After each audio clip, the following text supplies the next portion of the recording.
Hi guys, Yeah. how are you? We're Well, good, thanks. How are Rachel. you? Doing great. So to start, I said this show did the impossible. It made me hate an Adam Scott character, which I feel I don't know how it happened.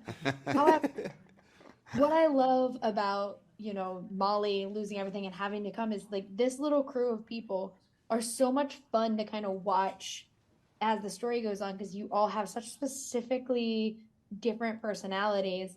And so, especially for you, Michaela, I love how Sophia is not afraid to like say what she wants to Molly. And for you, what was it like growing that relationship with Maya in season one and then heading into season two, where it is still kind of that back and forth, but they have a more understanding of each other?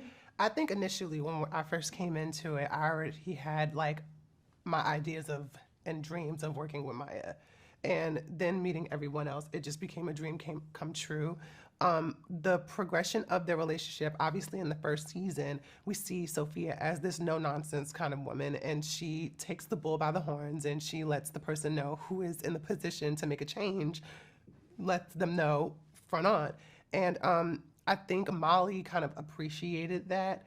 And it was great to know through Sophia's eyes that she really appreciated that too. And maybe she needed kind of that kind of back and forth with her. I love to see the growth between the two in second season simply because now it's not so much of her and excuse me in the workspace, it's more so about her personal life and how she's dealing and juggling with both of them. And it's great. I mean, me and Maya, we have a great rapport, so it's kind of wonderful. I do fan out over her often. It's quite annoying, and I'll get better, but or maybe not because I love her so much. But yeah, it's great to see. It's great to see. Yeah. And Ron, I feel like I could just listen to you say anything and I would laugh because I just think you're Yeah. genuinely one of the funniest people on this planet. And I'm just like, yeah, anything Ron says, I'm gonna just start laughing about it because he's that funny. With Thank a you. This is a show, great question. I love Uh, this question. with a you've show, ruined the rest of our days now, Rachel, because now this is all we're going to hear about. listen, no, I'm gonna compliment you two also have a compliment No, for no, Okay. me. don't. You don't But have to patronize him. Let him sit in it. but for you, Ron, knowing that like I've done a lot of improv and I know that like you are very big in comedy and when you are approaching a character like this that does, it's a workplace comedy show, but he has like specific things he has to kind of say. Do you get to play around with your lines at all? And if so, what is your favorite part of getting to kind of dive into that comedy that's a little bit more of a structured series? Oh yeah, well, what we absolutely we're very much encouraged to improvise and to add things on.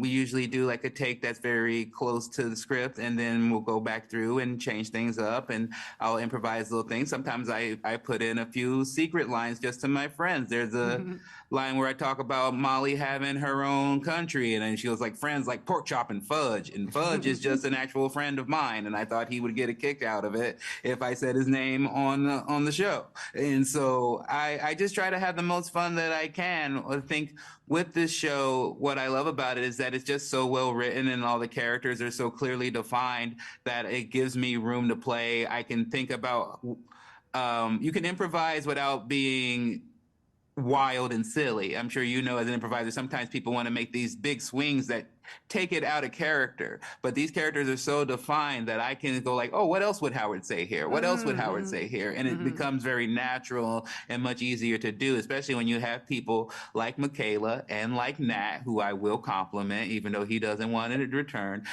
They're fun to work with, and they're right there with you when you improvise. No one ever goes like, "What are you doing?" or breaks. They're right there with you every time, and so it makes the job so much fun.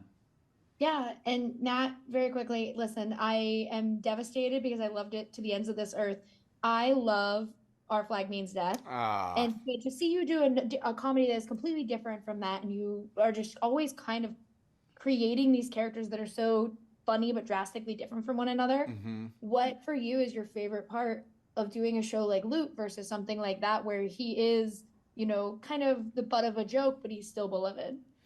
yeah. I mean, I think I will say one. It starts with the writing. It really is truly, how the character is shaped and crafted when you sort of come into it. And obviously you bring a lot of your own personality into that, but it does have to start somewhere. And so I credit a lot to Matt and Alan and the entire writer's room for sort of helping, set a foundation. And then I think, as I said, I do think it's fun to play these types of characters that are a little bit more